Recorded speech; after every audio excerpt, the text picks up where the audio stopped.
के लिए सबसे पहले तो हम हमारी इंडियन आर्मी को बधाई देते हैं और इसके साथ ही हमारे प्रधानमंत्री जी को भी, क्योंकि वो इससे अलग नहीं रह सकते, केवल उन्हीं की डायरेक्शन पे सब होता है।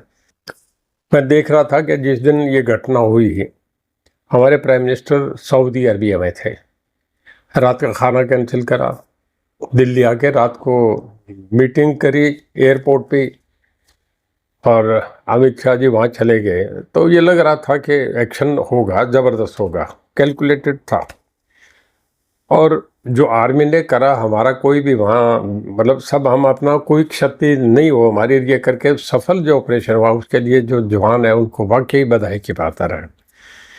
मेरी एक सलाह और भी है इसमें कि देखिए, बहुत लोग हैं जो ऊपर सुझाने वाले कहने वाले हैं कि जो लोग जो घटना में मारे गए और जो लोग ऑपरेशन में शामिल थे, हमारे देश के प्रधानमंत्री को उन्हें बुला के उन्हें सम्मानित करना चाहिए, उन परिवारों के सामने करना चाहिए ताकि उनको हौसला दिखे और आइंदा आतंकवादियों की कमर टूट जाए कि ये प्रधानमंत्री ऐसा है कि ये नहीं होगा। तो हिंदुस्तान का मैं समझता हूँ इस ऑपरेशन से हमारी बहुत इज्जत बनी है।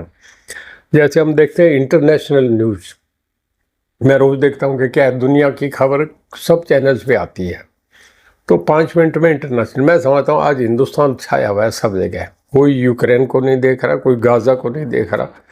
और मैं ये भी कहूँगा कि हमारी आर्मी ने आज जो हिंदुस्तान ने करा वो इजराइल से भी एक स्टेप आगे जाके करा है।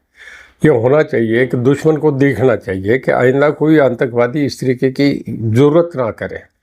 और मैं समझता हूँ कि आज आतंकवाद की पूरी कमर तोड़ दी गई है। डिटेल्स आ रही हैं कितना, मैं समझता हूँ इससे भी ज़्यादा होंगी। सब चीज़ें कलेक्टेड, पाकिस्तान के लोग भी हिले हुए हैं, आप देखिए कोई रिटेलिएशन नहीं, डरे हुए हैं।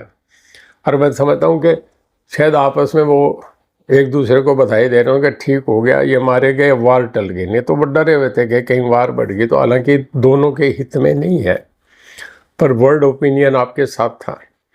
और मोदी साहब ने बहुत मीटिंगें करके, जनरल्स को करके, सबको, आर्मी को भी इज्जत दे के जिस तरीके से करा है, मैं वाकई ये बहुत बड़ा एक सराहनीय है, एक हिंदुस्तान के इतिहास का बहुत बड़ा। कल एक प्रचार करा गया कि कल मॉक ड्रिल होगी, तो पाकिस्तान वाले भी सो गए होंगे कि कल तो वो कर रहे हैं, इसके बाद ही कुछ होगा, रातों रात एक्शन हो गया। ये भी बड़ा स्ट्रेटेजिकल सारा कुछ हुआ, तो इसके लिए बधाई दे। कैप्टन अमरिंदर सिंह ने एक ऐसा प्रस्ताव पास करा, वो चले गए। मैं समझता हूँ मान साहब के भी जाने के दिन है, ये भी ऐसा प्रस्ताव। देखिए, पानी जो है वो नेशनल दरिया है। मैं पॉलिटिकल साइंस का स्टूडेंट रहा हूँ। Union list, state list, concurrent list, 3 अलग अलग संविधान ऐसा बना हुआ है।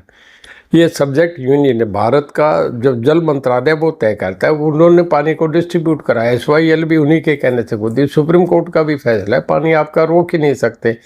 एक लोगों से झूठी सहानुभूति सरकार जा रही है, केजरीवाल हार गए या हम वो अपना पतंग मेरी कई दिन ना कटे इस करके अपनी बातें करें, इन बातों में कोई दम नहीं है। पानी देना पड़ेगा, हर कीमत पे देना।